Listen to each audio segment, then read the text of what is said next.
虽然我们不能见面了，我们没有吃了，没有喝了，没有爱宴了，大家还会来吗？这个才是真正的神的心意，他要炼净我们的教会，他要炼净我们的信徒，他要让我们真的知道，摸着我们的心说，我是为了神还是为了这口吃的，是吗？我们到教会来是为了跟神的关系，还是为了跟人的关系？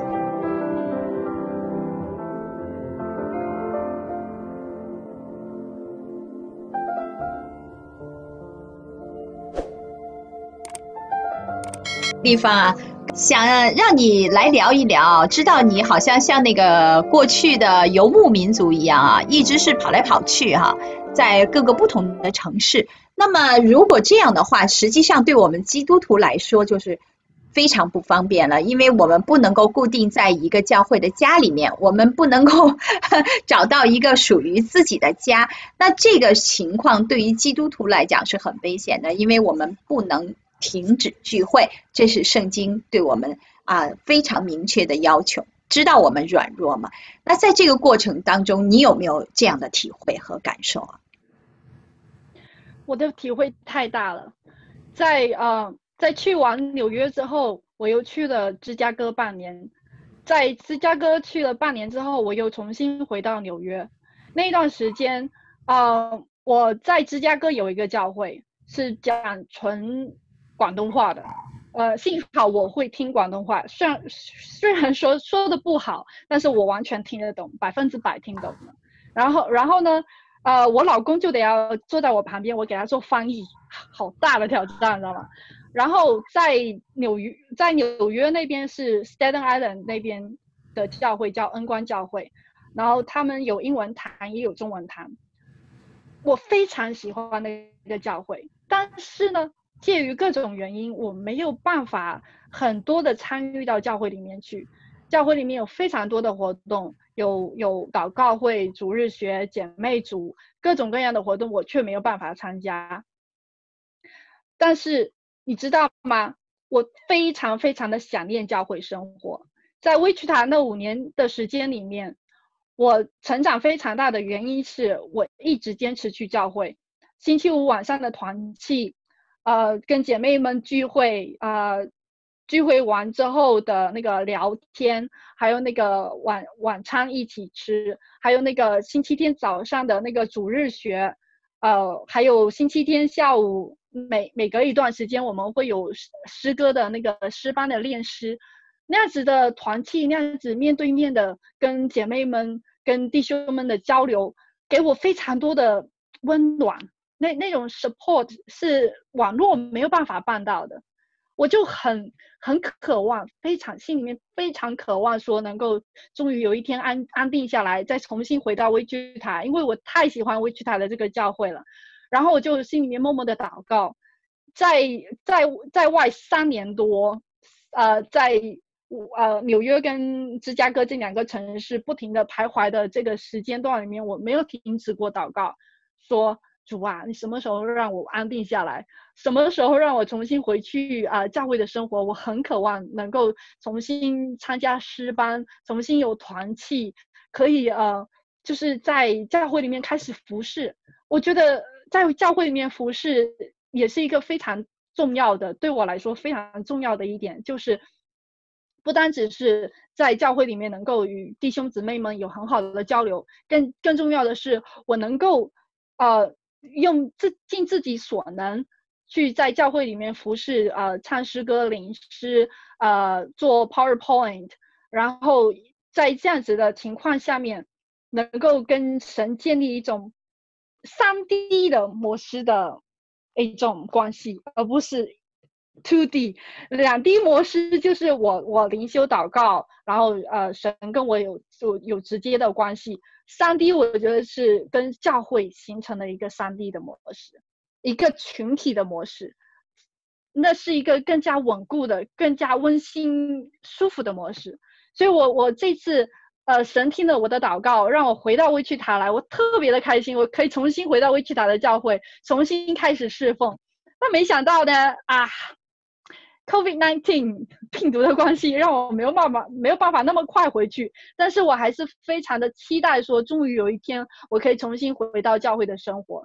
非常非常期待。那师母啊，你在这个信徒之间，他们在这个由于新冠病毒啊，造成大家这种隔离的状态，甚至就是他们不能够回教会了聚会。那在这个过程当中，您觉得信徒的这个聚会的重要性，你怎么样来通过什么方式来能够维持呢？我想不只是我们在考虑这个问题，我想现在全世界的教会都在思考这个问题牧者会议们开会的时候都在想这个问题这个主日播饼要怎么播呀怎么样分，还是在发给大家，然后在网络上一起喝怎么做，就是这是一个很大的问题这是整个局势完全的改变。我越是碰到这个情况，我越看见神他提前的一个安排跟带领。在 COVID-19 之前，我一直认为说神很有怜悯的心，多去让我关注那些因为工作常常移动的因为家庭常常搬迁的在美国这么大，那他们工作转换的这个机会是很常见的，所以他们就常常移动的情况下，很难跟当地的教会有一个比较长远的一个连结的生活。但是现在 COVID-19 之后，看到这个需要变得更大那毕竟有许多的危险的这个族群，年纪大的、年纪太小的，他们很难做到这个病毒防疫的所有的要求所以我认为在这个病毒的情况下，这个教会的生活会重新的有一个定义那以前呢，我们上教会很多时候是为了我们的 social life 我们的社交生活的需要我跟你好，你跟我好，跟你吃饭，我们就做朋友，这个很重要我们也需要但是呢，越是这个情况，你会发现说，当这个好处拿掉了以后，还剩下什么呢我发现在这样一个大的压力跟环境的变化之下，我们跟神的关系，我们跟神的是不是很紧密？我们平常是不是就已经在神的话语里面扎根，有这个属灵的生活，就变得非常的重要不然的话呢，如果没有那个聚会，如果没有现实的聚会，如果没有爱宴可以吃，你还去不去教会？你还跟不跟弟兄姐妹联系？你还会不会彼此祷告？你还会把你的困难提出来，然后我们再用神的话语来彼此建造，会不会呢？对不对？这个就回到一个最根基的这个点，神给我们这样的机会，然后我们也透过网络去尽力做到网络的小组我之前自己也知道说这个是很有限，绝对不能够取代实体的教会生活